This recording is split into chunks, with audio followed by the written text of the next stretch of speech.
Ashamaan kafuunee daawwattootaa fi kabajamtoota leensaa mul'unaa faamilee jirtu nagaa keessanii ani nagaa kooti galata waaqayyoo inni nagaa kootee maqaan isaa ajajamu maqaan isaa eebbifamu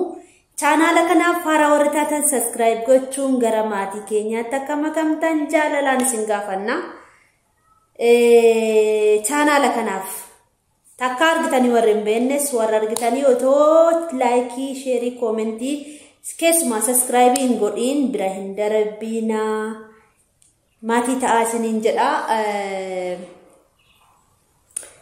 guyyaadhaa dubartii ta'uu kootti baay'ee naare jechuudha seenaa mucaa tokko keessaan himuudhaan dhufte natti himte baay'ee tokko na gaddisiiste yookiin immoo na gaddisiise jechuudha dubartii ta'uu kootti dhugaa baay'een ofitti gadde jechuudha sababbiin isaa keessumaa obboleettii dabduu waaqayyo namaaf hin kenneeni obboleettii isinitti naafitu haadhoo obboleettii ishii yookiin immoo haadhoo garaa tokko baanotoon taane haadhoo abbaadhaan wajjin dhalatanidha jechuudha kan dabarratti goote jechuudha seenaa ishiirraa ka'eewwan isiniif himuu karaa immoo dhufte natti mattee jechuudha maal jedheen kana gadi baasaanii dhimma namaa keessa gadee hin beeku maal wayyannaan leensaa kun waan kooti waan ta'eef ijoollee daawwattoota keerraa ani namni miidiyaa hordofu miidiyaa keeti miidiyaa nama hordofu keessaa sittan dhiyaadha namatti dhiyaadhu naan jettee jechuudha achumaan ishi baqa jedhee dhufe jechuudha obboleettiin kun akkana naan jette daawwattoota keenya yaada keessan otoo waan kana keessatti seenin yaada keessan yaada gorsa qabdaniif koomentii jalatti barreessaati yeroo baay'ee in daawwatti jechuudha obboleettiin kun chaanaala koon daawwatti koomentii koon dubbisti jechuudha adaraa keessan gorsa qabdan lafa kaafi koomentii jalatti jechuudha akkana naan jette obboleettiin kun abbaa warraan qabaayyuu jette abbaa warraa qofaana mucaa hin horanne daa'ima hin qabnu jette samaanaa garuu hin qabna jette furmaa qabu samaanaa jechuun furmaa jechuudha mallattoo jechuudha mallattoo walii mallatteessaniitti wal fuudhanii jechuudha qabeenyaa hin qabnu ani barumsa baradhee fixeera innis immoo hojjeta mootummaatii ani immoo hojii hin qabanne garuu barumsa baradhee fixeera jette isa booda walitti dhufnee wal fuunee cidhumaa wal fuunee cidha godhanneetu wal fuunee kanaafi baay'een jaalladha baay'ee na jaallata ture gaaf tokko obboleettiin koo Dubaayee jirti ka waggaa 7 turteetu jirti gaaf tokko naa dawwaltee jireenyi mana kiraayii keessa waan jiraannuuf gara Ashawaa Meedaa jiraanna jireenya baay'ee ulfaataa keessa waan jiraannuuf obboleettiin koo yaada tokko naa kaastee jette obboleettiin koo kun hangafa kooti jette hangafa yeroo taatee jirtu maal qaba yoo dhuftee Dubaayee nama si argeera dhuftee mana si argeera yoo dhuftee hojjette maal qaba jettee yaada naa kaafnaan gammachuudhaan fudhadhe yeroon gammadee ani fudhadhutti abbaa warraa kooti yeroon mari'adhutti abbaa warraa koos immoo deemiti hojjedhu rakkoo hin qabu garuu waggaa 2 walii gallee waggaa 2 hin dabarsiini waggaa 2 sana keessatti waan gaarii hojjanne walitti deebinaa rakkoo hin qabu anis immoo waan hojjedhe hangasitti nan ol kaa jedheetu na amansiise anis immoo akkasittiin amansiifadhe wal amansiifanne walii galteedhaan deemee jette achin dhaqeeni na milkaa'ee hundumti isaa obboleettiin kun naa xumurte manni ishiin na galchites nama gaariidha hunda isaayyuu naa xumurte yeroo nani ka'ee dhaqutti obboleettiin koo immoo ji'a 3 turte gara biyyaa galtee jette gara biyyaa galteetu in deebitaan naan lakki hin deebi'u naan jette ani immoo hojii koo ittuma fufee dhaqeen ji'a 3tti birrii abbaa warraa koo irratti erguu eegalee birrii waggaa 2 itti ergaa ture ishiin obboleettiin koo garuu galteetu abbaa warraa kootti heerumtee jette maal jettu sin kana yeroo namni natti himuu ani amanuun dadhabee jette otoon amanuu dadhabee jiru birrii kootti ergaa uman ture mindaa koo gaafa ani fudhadhu ji'a isaa hin beeka bilbilaan natti jijjiirameera jette dhufee ani ji'a 3tti bilbilaan natti jijjiirame waan obboleettii koo faana haasaan hin beeku ani naaf hin galle malee gaafa ishiin galtu kaasee bilbila natti jijjiirame yoon dawwalus immoo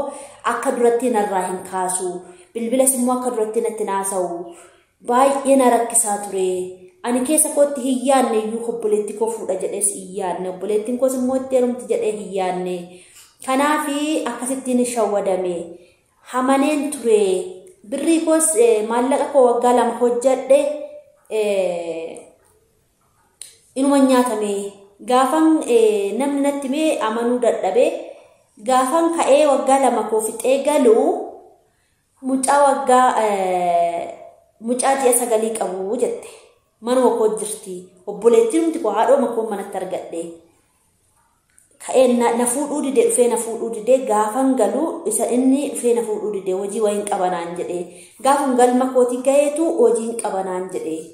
ani immoo ka'een obboleessa kooti dabaladhe gaafanii obboleessi koo dhufee maatii keessatti na fudhatee galee gaafan ani galuu akka obboleetti koo faana wal fuudhanii obboleessi abbaa warraa koo fi obboleetti koo akka wal fuudhanii waan beekanii fi manuma nagalchanii manuma maatii nagalchanii gaafan galee taragagga'ee suuta jedhee dhaqu obboleetti makoo manatti argadhe mucaa qabdi maali jennaani annamni natti mu sodaatanii maraatiyaniitu maali jennaani dogoggorree akkasittiin wal fuuneerra bakka erga dogoggorree yookiin injiraattaa yookiin immoo samaanaa keenya yookiin furmaa keenya addaan kunnaa waan barbaadde na gochuu dandeessa naan jedhe ishiinis immoo jumjabaatteetu akkas naan jette amma obboleettiin kuni erga dhuftee dhiyoo kana dhuftee ganaa torbee 3 wayi guuttee jirti jechuudha yoo waan jedhe nan dhufaa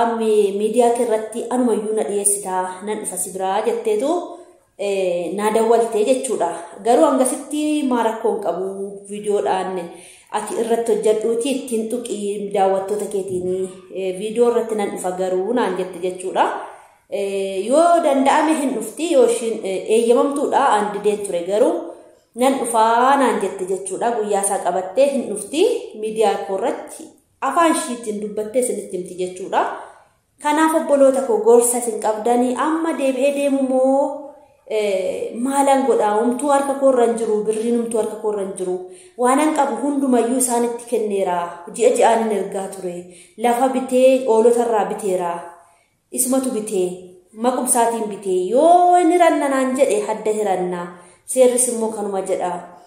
adda akka hirannu samaanaan taa'uun yookiin furmaan yookiin mallattoon suni hadda hirachiisa obboloota ko kanaafi kana keessan jira leensaa maallaa wayyaa jennaanini ani immoo yaada koo kenneeraaf jechuudha obboleettii koo siif sii darbaa ati ganaa daa'imaa deemtee hojjetachuu sii wayyaa dhiisii haa jiraatanii ooshiin sunis obboleettii keetii inni kunis immoo kanarra siifuun ta'u tokkicha dogoggoreera obboleettii keetu fuudhunsaatu ofumsaatiifuu camlaaqaa wayiiti siif hin ta'uuti ati dhiisiitii jireenya kee boruu sirreeffachuu yaaliin jedheen jechuudha kanaaf dhugumatti kun deebi'ee hin ta'uuf abbaa warraan ta'uuf jechuudha hin ta'uuf sirma gonkumaa kanaaf obboleettii koo daawwattuu koo waan taateef waan daawwattuuf koomentii illee dubbista yeroo baay'ee jechuudha ani kanin jedhu jechuudha gorsina siif qabu deemiti carraa qabdutti fayyadameeti hojjetadhu hojii kee maallaqa kee seeraan kaawwadhu kanaan alatti aasaa namaan dhaqiin dhiisii siif waaqayyo jira gatii isaanii haa nyaatanii amma kana sit oskanii akkasitti jiraachuun isaaniitiyyuu sallachuu baalageedha dhugaa sallachuun baalageedha jedhee fudhadhachuudha kanaaf ati dhiisii waaqayyo waan siif kaayee qaba waan siif qopheesse qaba siif waan jira ati ganaan nama hojjetee nama ta'u nama gana biyyaaf ta'u maatii keetiif ta'u ati gana nama ol guddatuudha otoo daa'ima walirraa qabaatanii baay'ee nama harsa garuu daa'ima walirraa qabdanii leexaa keetii waan ta'eef uma jiraachuu dandeessa jireenyi isa gara fuulduraatu caala waan ta'eef jechuudha inni darbeera duubatti jechuudha isa gara fuulduraa waan caalu isa gara fuulduraa keetii ilaali malee isa darbe duuba keetti hin ilaalin siin jedha obboleettii koo kanaafi koomenti keessan jalatti yaada qabdan gorsa qabdan kaafi gorsinani qabu dubbadheera ati nama ganaa hojjetatee nama ta'u ati ganaa nama darbee jiraatu ati ganaa nama isaaniif iyyuu deebi'ee ta'uudha dhumaa sitti dhagaameenii jedheen gorsa siif kennaa deemiti hojjetadhu bakkum dura deemte sana achuma tikkeetti viizaa fidattee dhuftee yoo ta'e deemiti hojjetadhu siin jedha gorsi koosuma kana gizee kee jalan dabarsiini yeroon teessee nama needdu kanaaf obboleettii koo waaqayyo sammuu kee eegu si'a eeguun jedha ati of eeggannoo godhii hin siin jedha kanuma daawwattoota keenya warri miidhaa akkasii qabdanis immoo waaqayyo sina hirphu sina gargaaruun isiniin jedha of eeggannoo godhaa obboleettiin koo kun obboleettii ishiitiin akkasittiin nyaatamtee jirti abbaa warraa ishee akkasittiin jala garagalee haadhoo ishee obboleettii ishii akkas godhee jira jechuudha kun baay'ee baalageedha dhugaa dubbachuudhaa fi kana isiniin jedha daawwattoota keenya chaanaala kanaaf ammas irra deebi'een jedha chaanaala kanaaf hara warri taatan subscribe godhaa laayikii godhaa koomentii godhaa biraan darbiina keessumatti laayikii godhaa mana madaamiin jirru binneet itti fayyadamaa jirra waayifaa jechuudha kanaafi subscribe godhaa biraan darbiina laayikii godhaa nagaatti tolaa oolmaa gaarii isiniifaa ta'uu isiniin jechuu barbaada oolmaa gaarii isiniifaa ta'uu nagaan oolaa chaaw baay'ee daawwattoota koo chaaw chaaw chaaw chaaw chaaw